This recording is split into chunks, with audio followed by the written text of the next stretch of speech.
¿Les pareció fácil, les pareció difícil de los ejercicios del primer examen? El tiempo, hubo un error que era el cargado de un ejercicio, que ahí se los aclaró Ivana, que lo iba a corregir y ahí se iban a ver modificadas las notas.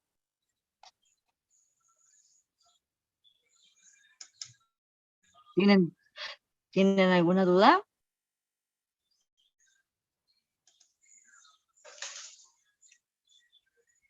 ¿No? Entonces, ¿qué vieron de la unidad 2, chicos? ¿Cómo estaba hecho los modelos atómicos, los orbitales, las subdivisiones? ¿Sí o no? Sí, profe. ¿Eso lo vieron? La Sí. evolución, digamos, de los distintos modelos que han ido pasando el tiempo. Claro. Desde Bohr hasta el último modelo, ¿cuál es el último modelo que vieron? ¿El Dalton? ¿Vieron Dalton, Bohr, Rutherford. Rutherford? Y el último con las ecuaciones de Schrödinger, ¿no es cierto? Que ahí hablaba de subniveles y orbitales, niveles, subniveles, y ahí empezamos a hablar sobre los números cuánticos, ¿sí o no?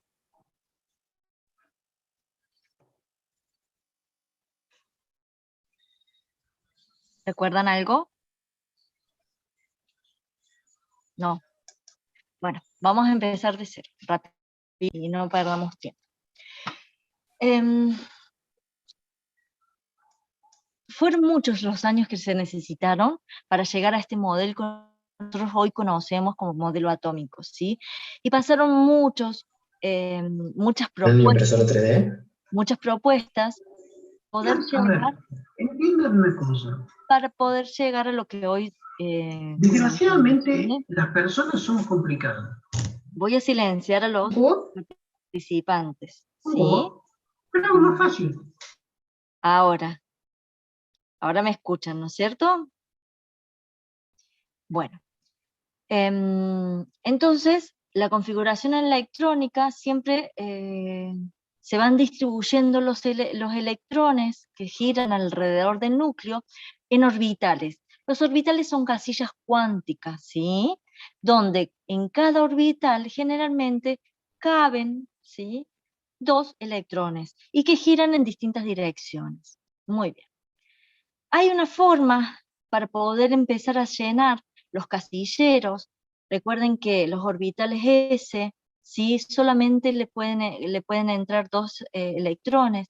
Los orbitales P les entran 6 electrones y poseen 3 casillas electrónicas. Los D les pueden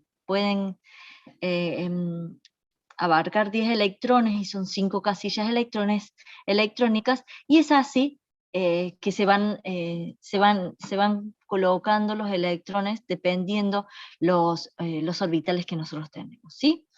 Entonces, les debe haber dado también el diagrama de Moller o de Pauling, que es cómo se llenan de acuerdo a los niveles energéticos los electrones, ¿sí? ¿Por qué? Porque los orbitales S generalmente poseen menor energía que los D.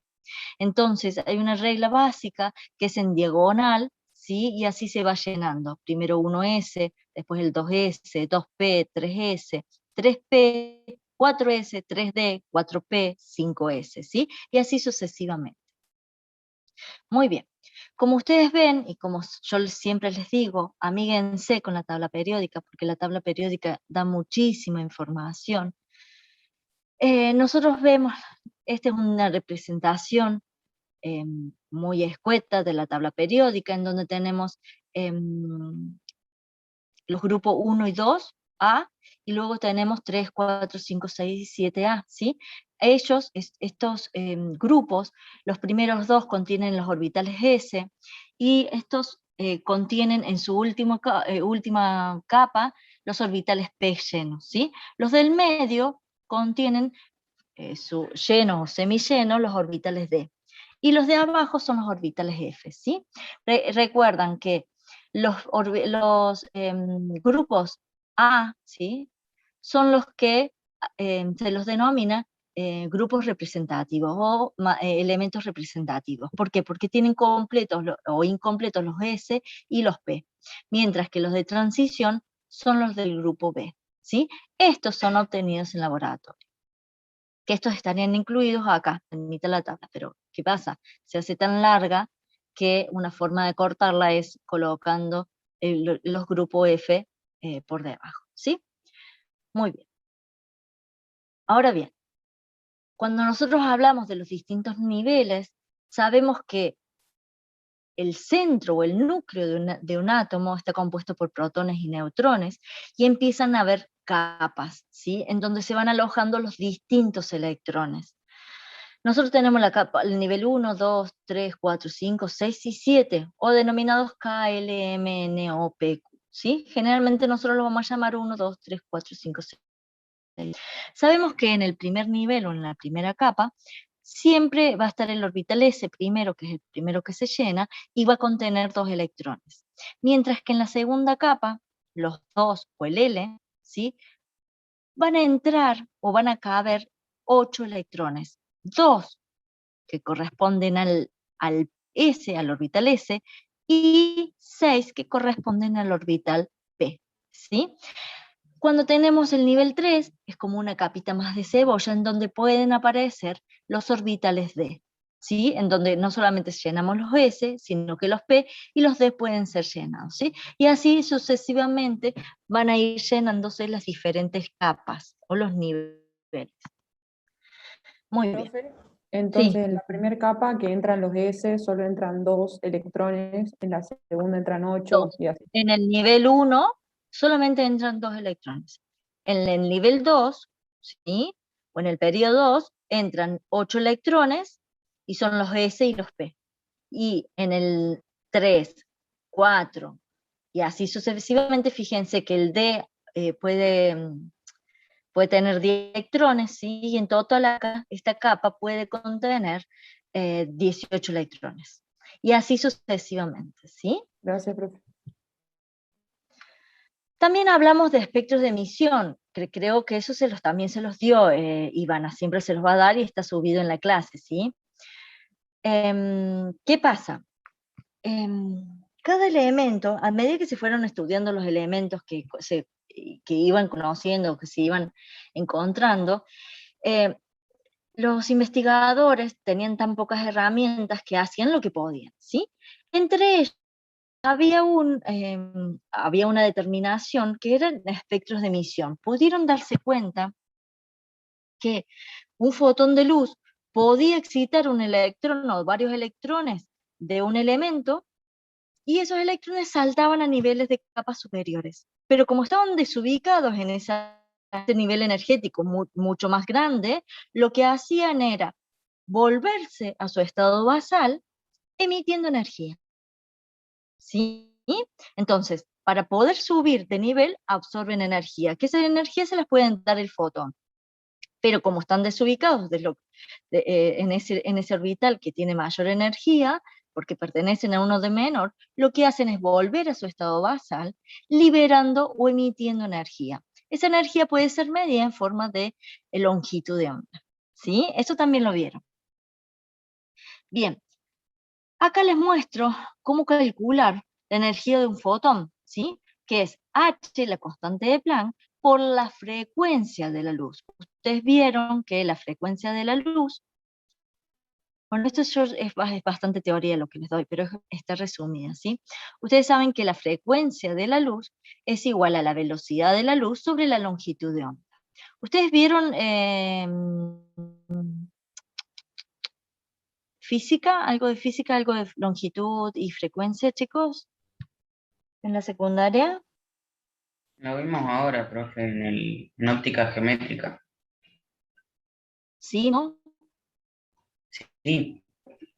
Bueno, entonces como vieron algo de esto, directamente no me voy a adentrar en decirle que es una función de onda, ni tampoco describir que una onda posee una frecuencia y una longitud de onda que le es característica, ¿sí? Muy bien. Pero se sabe que la frecuencia está relacionada con la longitud de ondas, con este lambda, que es igual a la velocidad de la luz sobre la longitud de onda, ¿sí? Muy bien. La constante de Planck es 6,63 por 10 a la menos 34 joules por segundo, y la velocidad de la luz es 3 por 10 a las 8 metros sobre segundo. También tenemos que tener en cuenta que la longitud de onda está expresa siempre en nanómetros, ¿sí? Y acá les puse que un nanómetro equivale a 1 por 10 a la menos 9 metros, ¿sí? Es una medida muy pequeña, que es totalmente imperceptible a la vista, al ojo humano, ¿sí? Siempre doy el mismo ejemplo, pero me parece muy válido. Si ustedes agarran el diámetro de su cabello, el diámetro, lo dividen en 10.000 partes, y toman una de esas partes en la cual ustedes dividieron ese diámetro del cabello, eso es un nanómetro, ¿sí? Es muy pequeño, y muchas veces, para un microscopio común, pasa desapercibido, ¿sí? Nosotros sabemos que hay otras ecuaciones, como por ejemplo la energía, que es igual a la masa por la velocidad de la luz al cuadrado, que esa es la ecuación de la relatividad de Einstein, ¿sí? Y también vimos que la ecuación esta de Planck, que es la energía, es igual a la constante de Planck por la frecuencia de la onda. ¿A qué viene todo esto? El fotón de la luz muchas veces tiene una dualidad y se comporta como onda y como partícula, ¿sí? Y eso ya es mucho mecánica cuántica, no quiero adentrarme mucho en el tema, pero bueno, hay momentos en que se comporta como partícula y puede ir de un lado hacia el otro por el espacio. Pero cuando se topa con algo sólido, y en realidad físicamente no puede pasar de un lado hacia el otro, siendo sólido, se comporta como una onda, ¿sí? A eso llamamos dualidad onda-partícula. Muy bien. ¿Qué otro concepto tenemos que tener? Son muchos datos los que les estoy dando y rápido, ya lo sé. ¿Qué otro concepto les puedo mostrar? Por ejemplo, las longitudes de onda están relacionadas con los colores también, ¿sí? Si está dentro del rango de la luz visible, hay longitudes de onda que es de cresta a cresta, ¿sí? Quiere decir en qué color está esa longitud de onda. Entonces, si sabemos que está cerca de los 700 nanómetros, podemos ver o apreciar un color rojo. Si está cerca de los 470 nanómetros, nosotros podemos ver el color azul, ¿sí? Bueno, existen diferentes longitudes de onda, ya sea desde ser un picómetro hasta 10 centímetros. Las ondas de radios son ondas muy grandes, ¿sí? Tienen longitudes de onda muy grandes. En la zona del visible, que es esta zona que va del rojo al violeta, estamos trabajando de 700 nanómetros hasta 400 nanómetros, ¿sí? Que es la zona perceptible al ojo humano. Mientras que las otras, ya sea los rayos gamma, X, ultravioleta, no son perceptibles al ojo humano, ¿sí? Solamente el visible, que va entre 400 y 700 nanómetros, es lo que nosotros podemos percibir. ¿Y a qué viene todo esto? Viene porque los elementos, al ser excitados en aquel momento, cuando se está estudiando cuántos electrones tiene, cómo se comporta cada elemento, cómo poderlo describir, se les hace análisis en donde se habla de los espectros de absorción y de emisión. Un espectro de absorción se va a ver como una foto en donde tenemos un fondo como si tuviéramos un arco iris. Y se van a ver pequeñas líneas negras, varias o pocas, dependiendo la cantidad de electrones, que eso significa que el elemento absorbió energía en esas longitudes, que son las que aparecen como negras, ¿sí? Y eso hace que sea característico esos espectros de absorción y de emisión de cada elemento. El hidrógeno tiene una huella dactilar específica, o sea, un espectro de absorción y de emisión que le es característica, el sodio, el litio, y cada uno de los elementos de la tabla periódica, ¿sí? Cuando nosotros lo que hacemos es obtener un espectro de emisión, el espectro de emisión va a aparecer con un fondo negro, y las líneas en colores, que son las longitudes de onda, en los cuales emite esa energía cada uno de los electrones, ¿sí? Bueno, ahora, cuando nosotros queremos ver, ustedes tienen una mano, perdón, ahora cambio de tema, lo siento. Ustedes tienen una mano, la guía de ejercicios, la guía de ejercicios prácticas. Sí. Sí, genial. ¿Me pueden leer la consigna del ejercicio 1? Porque bueno, como estoy utilizando el teléfono y la computadora, no puedo bajar la guía. Profe, ¿te lo leo? Sí. Por favor, te lo Dice, agradezco. el espectro de emisión del sodio presenta una línea espectral con una longitud de onda de 589 nanómetros. Calcular en kilojoules por mol la diferencia de energía entre los niveles energéticos entre los cuales se da la transición electrónica. Bien, entonces a ustedes les dice que el sodio tiene una línea espectral, una de las tantas, ¿no? No es que tiene una sola, tiene varias líneas, pero se toma una, y les dice que es de 589 nanómetros. Y les está pidiendo, ustedes saben que cuando un electrón es excitado, pasa a un nivel superior, y de ese nivel superior tiene que volver a su estado basal emitiendo energía. Entonces, esa es la diferencia de energía que les pide entre un orbital y otro orbital, ¿sí? Entonces utilizamos la ecuación H por nu es la frecuencia. Como nosotros no tenemos la frecuencia, pero sí sabemos el valor de la velocidad de la luz y la longitud de onda, ¿sí? Porque acá nos las está dando, podemos calcular una energía. Recuerden que la longitud de onda está dada en nanómetros y sí o sí tiene que estar en metros, ¿sí? Entonces lo multiplicamos por 1 por 10 a la menos 9 metros y obtenemos la longitud de onda en metros. Se anulan metro con metro, nanómetro con nanómetro, y me queda una energía. Esta energía que me queda, ¿sí? Acá está, ¿sí? Es la energía de para un electrón, ¿sí? O para un átomo, ¿sí? Entonces, como me está pidiendo que yo ponga un valor en kilojoule por mol, ¿sí? Entonces yo considero que un mol posee 6,022 por 10 a la 23 átomos, entonces por regla de 3 simple, sé que la energía es tantos joule por átomos, tantos átomos, me va a dar la energía de un mol, ¿sí? Que la pasamos después en kilojoule y me queda 203,23 kilojoule por mol. ¿Se comprendió? ¿O les hice mucho lío? Profe, si lo quiero volver a explicar. Bien. ¿Qué hicimos? Acá, utilicemos la ecuación de la energía. Hasta ahí estamos, ¿sí? Como no tenemos frecuencia, pero sí sabemos el valor de la velocidad de la luz y la longitud de onda, lo reemplazamos en la ecuación. H por C sobre longitud de onda, porque la frecuencia, el valor de la frecuencia lo ponemos acá. Pasamos todo a metros, ¿sí? Los nanómetros pasan a metros, y ahí se simplifican metros con metros, nanómetros con nanómetros, y ahí me queda una energía. Esa energía se calcula para un electrón, pero nosotros, para un átomo, el electrón de un átomo. Pero nosotros tenemos que ponerlo en kilojoule por mol, y sabemos que en un mol, ¿sí?, hay 6,022 por 10 a la 23 átomos, ¿sí? Entonces, pasamos esta energía que está calculada para un átomo a energía calculada para un mol de átomos, ¿sí?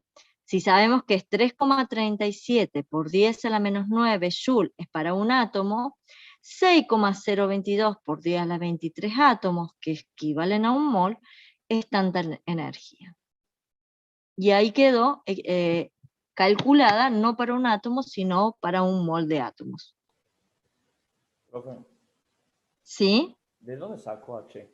Onda, el H es una 6,26. constante, chicos. H es la constante de Planck, que Ah, se las sí, dice sí, sí, acá. sí. Ahora, A claro. ver, se les mostré acá. Esta H es la constante de Planck. 6,63 por 10 a la 34. Sí, sí. C que es la velocidad de la luz, es 3 por 10 a la 8 metros sobre segundo, y un nanómetro, 1 por 10 a la menos 9 metros. ¿Sí? ¿Hasta ahí vamos? Sí, sí, sí. Bien. Denme un segundo que la compu va lerda. Bueno. Entonces ahí calculamos el primer ejercicio. Opa. Si quieren leer la consigna del 2, vemos cómo se desarrolla el 2 para después pasar más adelante a tabla periódica.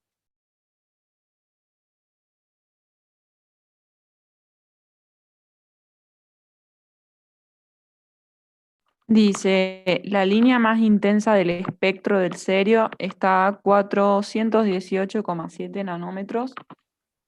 Determina la frecuencia de la radiación que produce esta línea. Es el punto Bueno. A. Bien, la frecuencia, fíjense que ustedes tienen longitud de onda y pueden con esa longitud de onda calcular la frecuencia, ¿sí o no? Sí, profe. Bien, ¿cómo? Con la velocidad de la luz sobre la longitud de onda.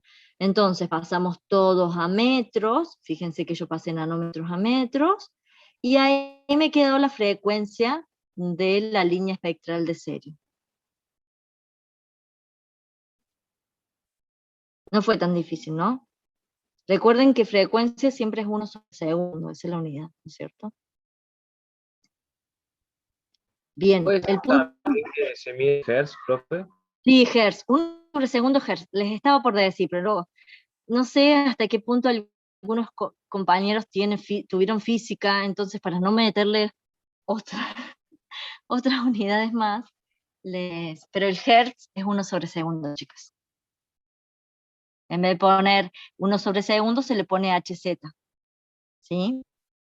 Les debe preguntar en el segundo punto si se encuentra dentro de la zona del visible, ¿sí? Fíjense que la longitud de onda va de 418,7 y dijimos que la zona visible va desde 400 a 700 nanómetros. Así que sí, se encuentra dentro de la zona visible. Y el punto C debe decir qué color sería dentro de la zona visible. A ver, ya creo que acá abajo se los puse. Ah, no, no Dice, sé. es visible al ojo humano, en caso afirmativo, qué color tiene, y en caso negativo Exactamente. tiene una energía más alta o más baja que la luz visible. Claro. Fíjense que es Y es visible, afirmativo. exactamente, y se encuentra dentro de los violetas. Acá está, miren, ¿ven?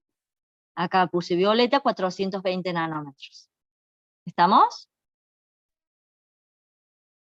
Sí, profe. Sí, bueno, genial entonces. Después pasar, creo que vieron el concepto de carga nuclear efectiva, ¿sí? Es un concepto que tal vez a ustedes al principio les cueste un poquito asimilarlo, pero está bueno en el sentido de que con la carga nuclear efectiva, ustedes pueden, eh, ver, asimilar por qué va disminuyendo el radio atómico a lo largo de la tabla periódica, ¿sí? Entonces, la carga nuclear efectiva tiene que ver qué electrón están analizando, tienen que ver en qué capa está ese electrón, cuántos compañeros comparten esa misma capa, cuántos electrones, ¿no? Comparten ese mismo nivel, y cuántos electrones están por debajo del nivel donde están analizando ese electrón. Y ustedes me dicen, ay, sí, profe, pero me estás hablando de muchas cosas raras. Bien. La carga nuclear efectiva es la fuerza que tiene que hacer el núcleo para retener los electrones que están cada vez en capas más alejadas a ese núcleo. Entonces, como cada vez tiene que hacer más fuerza para retenerlos, lo que hace es que atrae esos electrones y hace que disminuya a lo largo de un periodo el radio atómico, ¿sí? Porque cada vez, a medida que yo agrego un electrón, tiene que hacer más fuerza a ese núcleo para que ese electrón no se le escape, no se le vaya, ¿sí? Entonces hay una forma de calcular la carga nuclear efectiva que era con el número atómico, Z, menos S. S es una constante de apantallamiento. Yo se las voy a dar, ¿sí? No significa que se las vamos a tomar, porque realmente es tal vez estudiar algo muy a fondo que ahora no es la idea, sino que si ustedes saben el concepto y saben aplicarlo, está bueno porque eso da mucha información, ¿sí? Entonces, ese constante apantallamiento de tabla. ¿Estamos? En donde, dependiendo del electrón que estamos analizando, la carga nuclear efectiva, los electrones que están por arriba en capas superiores no influyen con respecto a la pelea que pueden tener por esa carga positiva los electrones. Pero sí hay una competencia entre los electrones del mismo grupo, los que están dentro de la misma capa. Y para los que están en la capa 1s, 0,30 vale, y para los que están en las capas superiores es 0,35. Digo inferiores es 0,35. Cuando nosotros analizamos electrones en grupo con un n, o sea que el número de capa menos 1, toman un valor de 0,85 el primer nivel por debajo del nivel donde estamos analizando ese electrón, y un valor de 1 los niveles que están por debajo de esa primera capa que encontramos. Y luego para electrones que están por capas mucho más abajo, toman el valor de 1. Bien, ahora ustedes me van a decir, ay, profe, ¿por qué tanto? Pero vamos a compartir acá, vamos a compartir otra pantalla. Denme un segundo, se las comparto. Ay, no tengo pizarra. Qué loco. Vamos a cancelar. Acá, ¿están viendo, chicos, el compartir? ¿O se me fue? No, profe. Se fue. Uy, Dios. Era en estructura atómica, ¿no? No sé. Claro, yo estoy acostumbrada a la otra computadora que me daba más posibilidades. A ver cómo se los hago, chicos, acá. Acá. El ejercicio 9, acá. Se los pensaba dibujar, como se los hice a los otros chicos, pero no puedo dibujárselos acá. El ejercicio 9 les está, no sé si alguien puede leer la consigna, y ahí revisando punto por punto.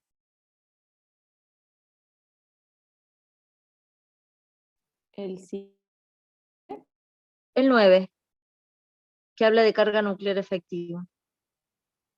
¿O es el 5? No, yo entendí mal. Explique por qué la carga nuclear efectiva que experimenta un electrón 3s en el magnesio es mayor que la que experimenta un electrón 3s en el átomo de sodio. Bien. Si ustedes van a la tabla periódica, el sodio y el magnesio están uno al lado del otro. Uno está a la izquierda y el otro está a la derecha.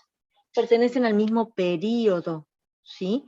La diferencia es que el magnesio tiene un electrón y por lo tanto un protón más que el sodio, ¿sí? Uno tiene un Z, o sea, un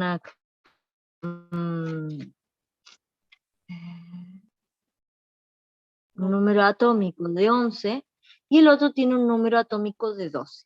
Muy bien. Entonces el Z para el sodio y el Z para el magnesio ya lo conocemos, 11 y 12. Bien, ahora vemos. Hay que localizar los 11 electrones.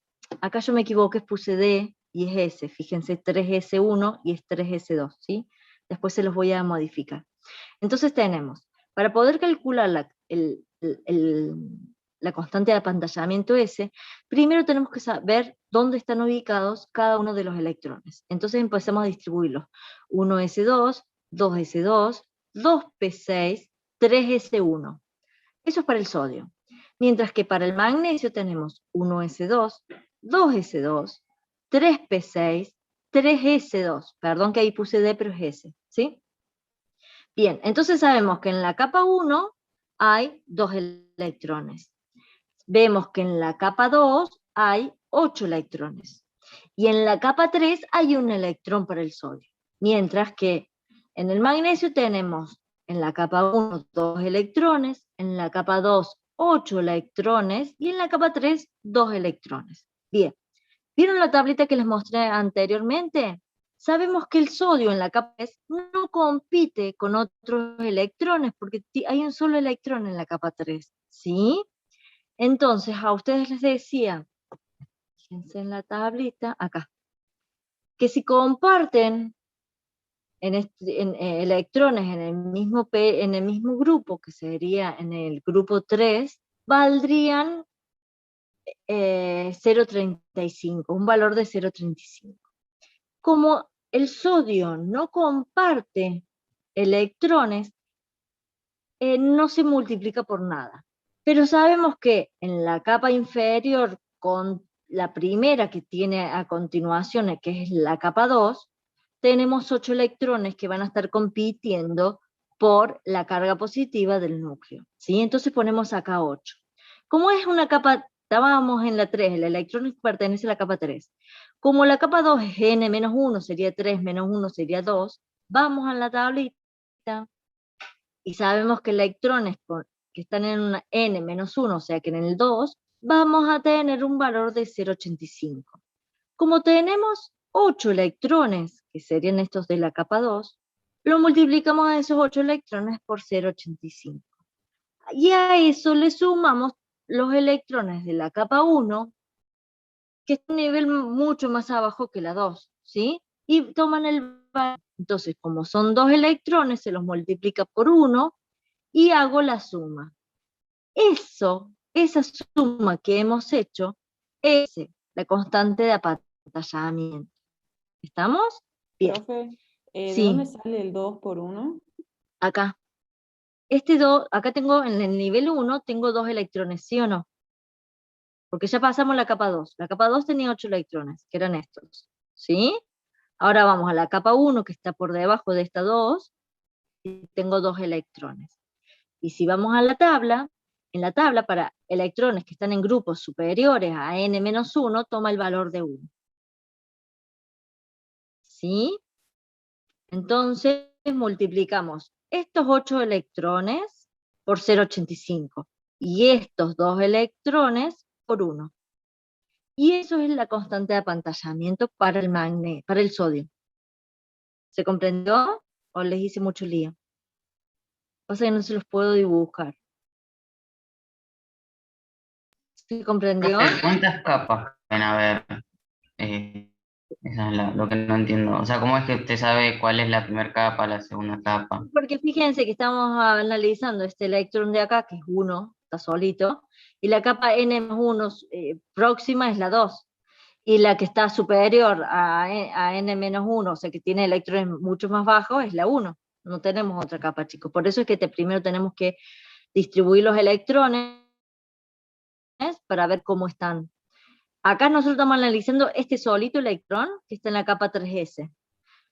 Apenas abajo tenemos la capa 2, que tiene 2 electrones en la S y 6, y son 8, ¿sí? Y son estos 8. Como es n-1, o sea 3 menos 1 es 2, valen 0,85. Y luego, para electrones que están en capas muy por debajo de la 2, o sea la 1, porque no me queda otra, tenemos otros 2 electrones que van multiplicados por 1. ¿Más o Entonces, menos? cuando es n-1 se multiplica por 0,85. Cuando Exactamente. son Y los menores a superiores n-1 es 1. es 1, exactamente. Muy bien. ¿Qué pasa con el magnesio? El magnesio, fíjense que tenemos. Si acá tachamos el 2 y ponemos 1, es exactamente igual que el sodio, ¿sí?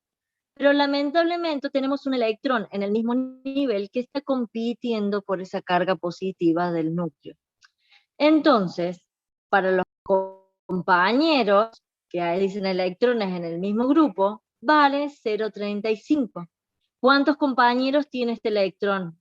Estos de acá. Acá hay 2 electrones, ¿sí? Pero nosotros estamos analizando un electrón. ¿Cuántos compañeros tiene ese electrón que compiten? 1. 1. ¿Sí o no? Si tengo 2 y estoy analizando 1, me queda un solo que está compartiendo en el nivel 3. ¿Sí o no? Sí, sí. ¿Sí? Entonces, vamos de nuevo. 1 por 0, ustedes vayan haciéndolo en la calculadora. Un electrón por 0,35. Ahora le vamos a sumar los electrones que están en la capa N-1, que serían 8 electrones por 0,85. Más estos 2 electrones por 1. ¿Cuánto es el valor que les da de ese?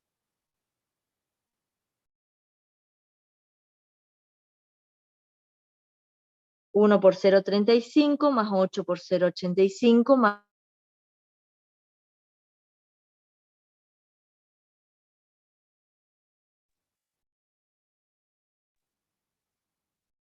Ay, no sé si lo hice bien. 5,05.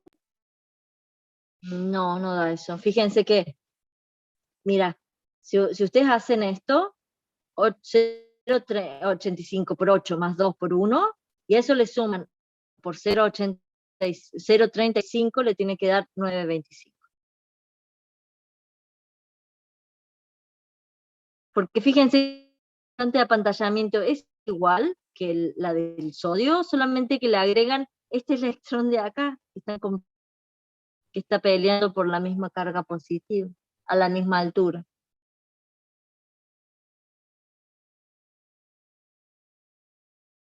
¿Se comprende? 9,5. ¿Ah? 5. 9,5 Bueno, te dio, y a los estaba aquí compañeros. 5, sí. Profe, Los ¿podría compañeros, repetir los valores a ¿cuánto? multiplicar? Es 8,8 más 0,35. ¿Y cuántos le da?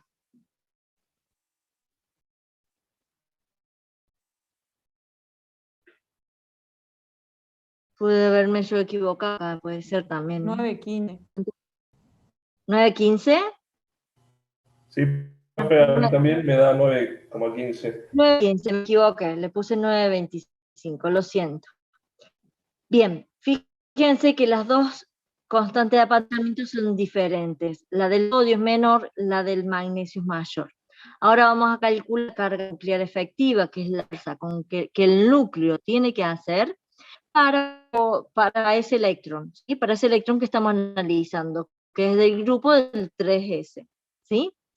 Para el electrón del sodio, la fuerza que tiene que hacer es de 2,2.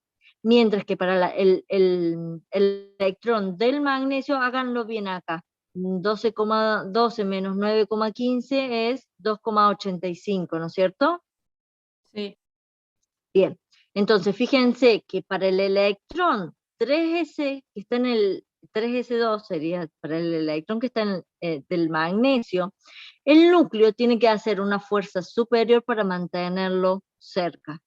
Eso hace que se disminuya el radio atómico, ¿sí? O Pueden sea, a la observarlo. masa atómica le resta la carga nuclear. Al número atómico Al- nomás, atómico, se le resta la constante de apantallamiento que ustedes calcularon con esa tabla.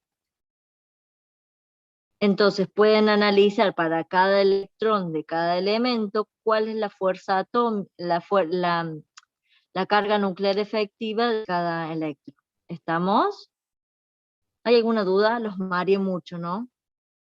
Profe, ¿y la respuesta cómo quedaría? O sea, La respuesta, esa explique es. por qué la carga nuclear efectiva experimenta un ¿Por electrón. qué? Porque porque tiene que hacer más fuerza Más el núcleo. fuerza, claro. Claro, para este electrón, fíjate que hay un electrón de diferencia, está uno al lado del otro, el sodio y el magnesio están al lado, uno al lado del otro en la tabla periódica. Y hay un electrón de diferencia y un protón de diferencia. Pero ese electrón, en la misma capa, en la 3s, el núcleo tiene que hacer más fuerza para retenerlo. Y eso hace que disminuya el radio atómico. Por eso es que en tabla periódica vemos que el radio atómico va del sodio al flúor disminuyendo. Eso lo O vieron sea, en la teoría, ¿no es el cierto? radio disminuye por lo que hace más fuerza, entonces es como que están más unidos. Al estar disminuye el radio atómico.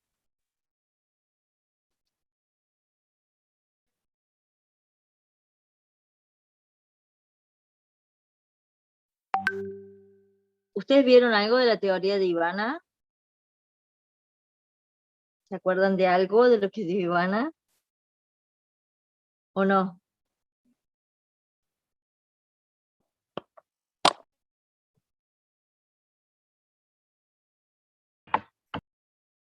No. Bueno. Mm, ¿Qué está hablando de lo que vimos la clase pasada, profe? ¿Ya la del martes? Sí. Miércoles, no recuerdo. Lo que llegamos a ver con la profesora fue un poco de la historia. Bueno, entonces no me meto tanto. ¿Vieron números cuánticos? NLMS, ¿lo vieron, chicos? No, profe. No, profe. No, bueno, entonces no me meto. No me meto. Porque ¿vieron tabla periódica?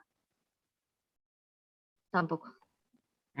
Pasa que no llegamos a ver mucho, profe, por lo del parcialito. Bueno, entonces hasta acá me quedo. Así no les hago mucho lío. ¿Tienen alguna duda? Sí, todas. Yo tengo una duda con el tema de la configuración electrónica. O sea, cómo era que se separaba tipo SPD era y después no me acuerdo qué seguía. SPDF. SPDIF, ¿sí? Así se separaba la configuración electrónica. A ver si está acá, se los puedo mostrar. Acá. SPDF, ¿sí? Para las distintas capas. Bien, y Fíjense que yo a esto la se hora los de, divide. profe, a la hora de hacer la configuración electrónica yo podía elegir, o sea, qué letra usar, por así decirlo, para llegar a la cantidad de No, electrones siempre va a necesarios. ser el orbital S es el que posee menor energía con respecto a otros orbitales, ¿sí? Fíjense que acá, este es para el llenado de los orbitales, ¿sí? El nivel 1 solamente soporta 2 electrones y tiene el orbital S. El nivel 2 empieza con el S, después sigue el 2p, 3s, 3p, 4s y después viene el 3d, ¿sí? Y así sucesivamente, fíjense cómo van las flechas, así se van llenando los orbitales. Todo eso es porque hay distintos niveles de energía entre los orbitales S y los orbitales P, D o F, ¿sí? Solamente eso. Por eso Bien, bien. es el llenado de acuerdo a un diagrama de Moller o de acuerdo al diagrama de Pauli.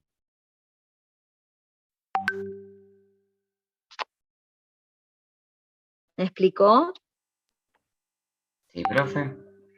Y en la Sí. tabla periódica, ¿qué aparece? Porque dice abajo, hay una partita que dice configuración electrónica, pero ponele del sodio dice 3S1, no más. Claro, sí, pero fíjate que al costadito debe decir argón entre corchetes. ¿No dice AR? Dice entre corchetes NE. Ah, neón, perdón, no es argón, es neón. ¿Qué Fíjate, significa? eso significa que tiene la configuración electrónica del neón más un 3S, Ah, mira vos. Bien. ¿sí? Sí, sí. Si vos te fijas, y si ustedes se fijan en la tabla periódica, el magnesio, ¿qué dice? Entre corchetes trae la configuración electrónica del neón era, ¿no? Más un 3S2.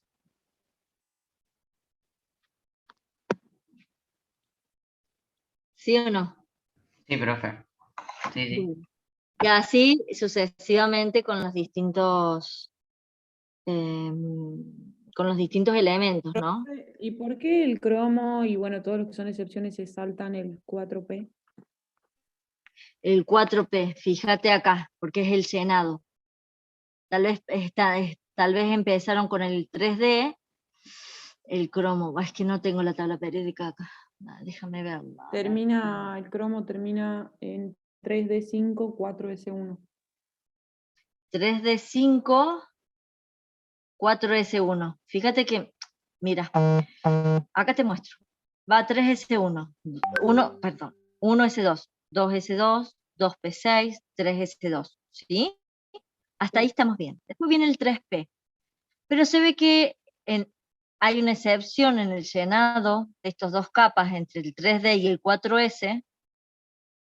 No, era el 4P, ¿no es cierto?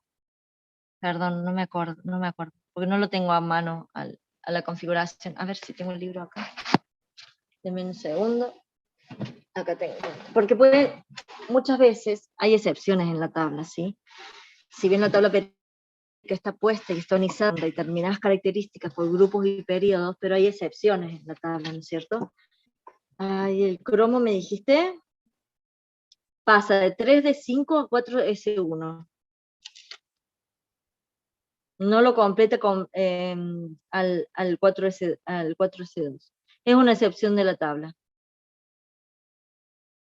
Sí, señora. Es así. Porque se completó primero se empezó a completar el 3D antes que el 4S. Eso es lo que pasó. Acá se completó el 4S2, 3D, 3D1, 3D2. Sí, es una excepción de la tabla. Por eso dice, profe, que son excepciones ahí. Exactamente, el cromo y el manganeso forman muchas excepciones en la tabla periódica. Igual Para la muchas tabla cosas. te especifica que si hay una irregularidad o algo, un triangulito tengo yo por lo menos, Claro, sí. avisándote. Las tablas más completas, ¿no? Las sencillas no te los especifica.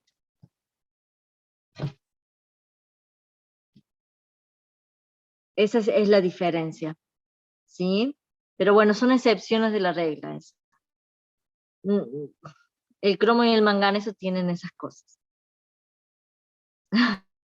Como el boro o el silicio, otras cosas, ¿no?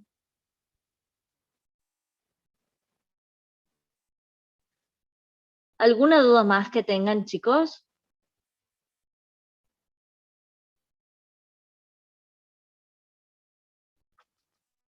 No, profe, yo por el momento.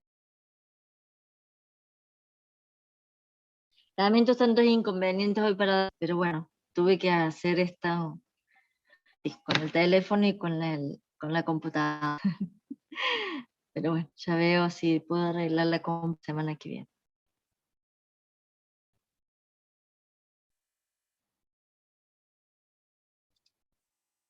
Bueno, si tienen alguna duda de alguien, de algo que quieran saber las dudas, me dicen. Si no, hasta acá sería la clase. Profe, entonces, del cuadernillo, ¿hasta dónde deberíamos hacer los ejercicios? Resuelvan toda la parte teórica. Fíjense que al principio, antes de los ejercicios prácticos, hay una parte teórica.